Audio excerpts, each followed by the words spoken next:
Pita subong nga hapon ay statue discrimination. Sa naligad nga adlaw, naglakat-lakat ko blaw, pero hindi ko man siya kilala nga babayi. Bala niya ko nga, ay nano na toto itsura mo man do.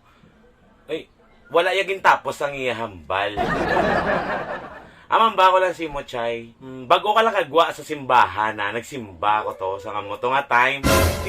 Taniging bantayan mong kaugalingon mo, Chay, hindi ang iban nga tao. Kaya nga, tattoo is a sin from a judgmental mouth. Ang ginaya ang pinaka-issue namon halin sang una. Ang tattoo is a big deal para sa mga tao nga wala kabalo sang amon, inagyan sang kabuhi namon nga may mga tattoo kami. Hindi sila nga may tattoo ka ng kriminal ka. Hindi sila nga may tattoo ka halin ka sa bilibid prison or ano pa da nga criminal case ang gingimo mo.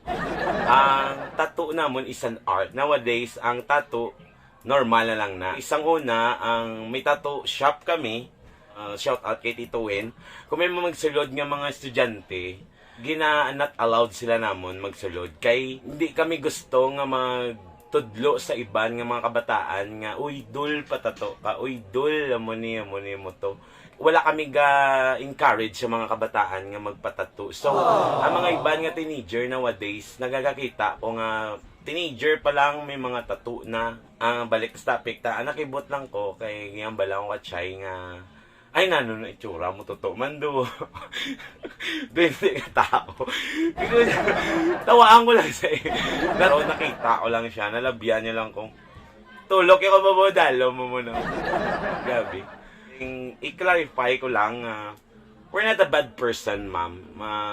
Hambalan mo kami, ay nano na itsura mo man.